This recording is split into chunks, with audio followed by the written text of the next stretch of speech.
Morning student, कक्षा 8 का आज हम लेक्चर नंबर 10 करेंगे और लेक्चर नंबर 10 में संधि, आपकी जो संधि है ये 7th क्लास में सिर्फ स्वर संधि थी और 8वीं क्लास में आपकी तीनों संधि आएंगी।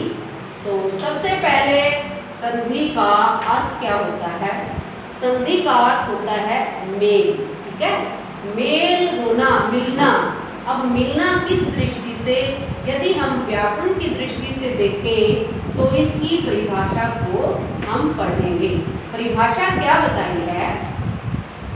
दो या दो से अधिक वर्णों के मेल से हुए परिवर्तन को संधि कहते हैं। दो या दो से अधिक वर्ण आपको बताया गया था कि भाषा की सबसे छोटी इकाई वर्ण कहलाती है। उसके भी कौन से भेद हैं? दो भेद हैं। एक तो होता है, क्या होता है? एक तो स्वर होते हैं, एक होते हैं व्यंजन, ठीक है। तो इन दोनों के यानी कि जितने भी हमारे स्वर हैं या जितने हमारे व्यंजन हैं, उनके मेल से, उनके मिलने से जो परिवर्तन होता है, नया शब्द बनता है, तो वो कहलाती है संधि। ये तो भी इसकी परिभाषा। अब संधि के भेद कितने हैं? संधि के भेद 3 हैं: स्वर संधि, व्यंजन संधि और विसर्ग संधि। क्या? स्वर संधि ये हमारे वर्ण है, व्यंजन ये हमारे वर्ण है, ठीक है। तो तीनों मिलाकर इसके कौन कौन से स्वर संधि, व्यंजन संधि और विसर्ग संधि किसके भेद हुए? संधि के। अब बात आती है कि जो हमारी स्वर संधि है, पहले हम इसको लेकर चलेंगे स्वर संधि को कि स्वर संधि होती क्या है। स्वर संधि जैसे कि इसके नाम से ही स्पष्ट है, क्या?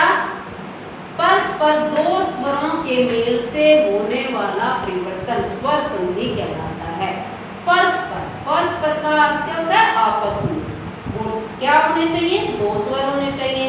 उन दोनों स्वरों के मिलने से जो नया वर्ण, नया समस्त पद बनेगा, वो क्या कहलाता है? स्वर संधि। क्या? और स्वर संधि के भी आगे इन्होंने भेद कर दिए हैं, इसकी टाइप्स हैं। आगे कितनी टाइप्स हैं या कितने प्रकार हैं या कितने भेद हैं? 5 भेद हैं। स्वर संधि के कितने भेद हैं? 5 भेद हैं। कौन कौन से? दीर्घ संधि, गुण संधि, वृद्धि संधि, यण संधि, अयादि संधि, ठीक है। सबसे पहले हम दीर्घ संधि करेंगे, फिर एक एक करके इसके पार्ट को विद एग्जांपल एक्सप्लेन करेंगे। तो सबसे पहले आज की वीडियो में सिर्फ हम दीर्घ संधि के विषय में ही पढ़ेंगे।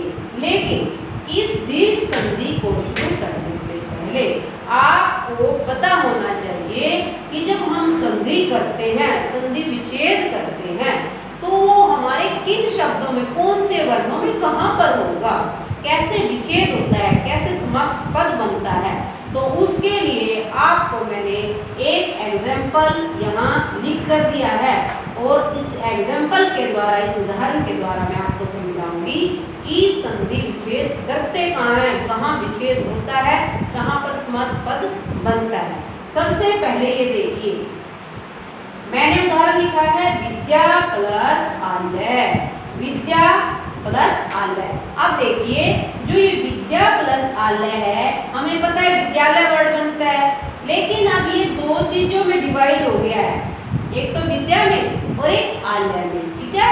अब जो ये प्लस है, यानी कि जो ये जमा का चिन्ह है, इससे इधर वाला यानी कि लेफ्ट साइड वाला, ये हुआ आपका पूर्व पद, यानी कि ये 3 2 जो जितने भी वर्ड लिखे हुए हैं, ये क्या हुए? हमारे पूर्व पद। अब प्लस से इधर वाले क्या हुए? उत्तर पद, ठीक है। तो आपको क्या याद रखना है कि जब भी हम किसी भी शब्द में, किसी भी वर्ड में या हम विच्छेद करते हैं, तो वो 2 भागों में बट जाता है। तो यहाँ पर भी क्या है? 2 भागों में बटा हुआ है। जो प्लस से इधर वाला है वो पूर्व पद, जो इधर वाला है राइट साइड, वो आपका उत्तर पद। अब नियम क्या है? विच्छेद कहाँ होगा, समस्त पद कहाँ बनेगा, परिवर्तन कहाँ होगा, वो आपको ये नियम याद रखना है कि जब भी हम संधि करते हैं, हमारा बदलाव कहाँ से स्टार्ट होता है, कहाँ से शुरू होता है? पूर्व पद का अंतिम वर्ण। पूर्व पद है हमारा ये, ठीक है, और अंतिम वर्ण।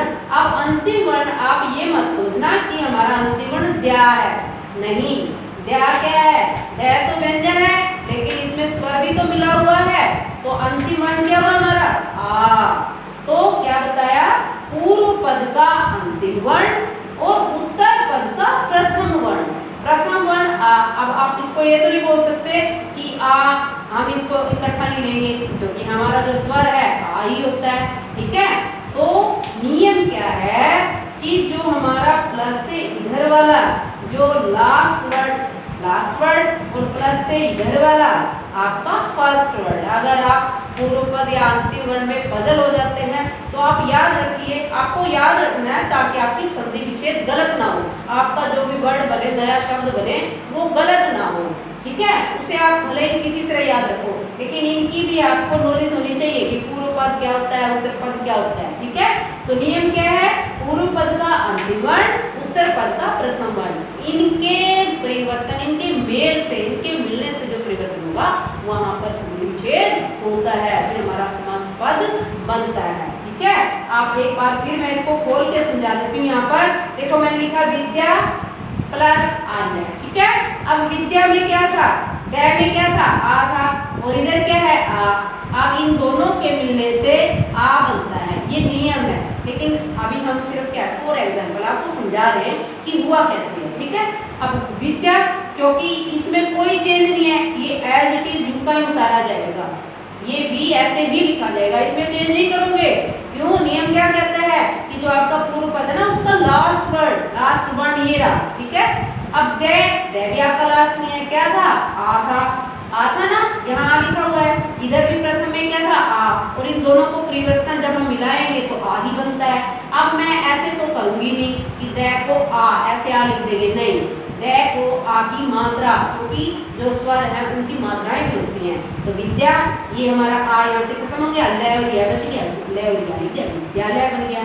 तो प्यारे बच्चों, ये इस तरह आपकी नियम था। अब बात करते हैं हम दीर्घ संधि। दीर्घ संधि का मतलब होता है कि चाहे आपके पूर्व पद में कोई भी स्वर आ जाए, चाहे आपका ह्रस्व आ जाए और चाहे उत्तर पद में भी ह्रस्व आ जाए, उसको दीर्घ ही होगा। दीर्घ का मतलब बड़ा ही होगा। बड़ा का मतलब क्या? जैसे आप कहते हैं ना बड़ी ई, बड़ा ऊ, तो आप उस तरीके से याद रख लो कि उनको या तो बड़े आ की मात्रा लगेगी, या बड़े ऊ की लगेगी, या बड़ी ई की लगेगी। ये बात माइंड में रख लो, आपको संधि बिल्कुल अच्छी तरह से आ जाएगी, आपकी गलती नहीं होगी। तो पहला क्या उदाहरण देखिए, यदि पूर्व पद में ए है, उत्तर पद में आ है, तो उसको आ ही होगा। आ मीन्स उसको दीर्घ ही होगा। इस उदाहरण से समझिए, जैसे मैं लिख दिया देव प्लस आलय। अब देव, व में क्या मिला हुआ है? अंतिम वर्ण, व के अंदर ए मिला हुआ है, इधर क्या है? आ। यही नियम बन गया ना कि पूर्व पद में ए है, इधर आ है, तो आ ही हो जाएगा। तो क्या बन गया? दे का दे यूं आ गया, वे। अब वे में क्या है? ए था, उस ए और इस आ को चेंज होकर आ बनेगा, आ की मात्रा। तो यहाँ आ की मात्रा लग गई, लास्ट वाले वर्ड में कोई चेंज ही नहीं होता। ले, यह, ले, दे, वाले, ठीक है। इसी तरह क्या बताया दूसरा उदाहरण, यदि पूर्व पद में आ है और उत्तर पद में भी आ है, तो उसको आ बनेगा, दीर्घ भी होगा। विद्या प्लस आलय, विद्यालय, ठीक है। इसी तरह आपका उत्तर पद में पहले चाहे आ हो, चाहे उत्तर में ए हो, फिर भी उसको क्या बनता है? आ। तो विद्या प्लस अर्थी, विद्यार्थी। इसी तरह आपका क्या है, चाहे आपकी ह्रस्वी इधर हो पूर्व पद में, चाहे आपकी उत्तर पद में ह्रस्वी हो, उसको दीर्घी होता है। तो क्या बन गया? गिरी प्लस इंद्र, गिरीन्द्र है। ऊ प्लस ऊ इज इक्वल टू ऊ, कौन सा ऊ? दीर्घ ऊ। सु प्लस सुक्ति, सुक्ति। फिर है री, ह्रस्व है, ये भी ह्रस्व है, इसको क्या बन गया? दीर्घी। पितृ प्लस ऋणाम, पितृणाम। तो प्यारे विद्यार्थियों, ये आपका था संधि की परिभाषा, उसके भेद, फिर स्वर संधि, उसके भेद और उसका भी हमने सिर्फ आज एक भाग किया है, दीर्घ संधि। तो आप इसका अभ्यास करेंगे।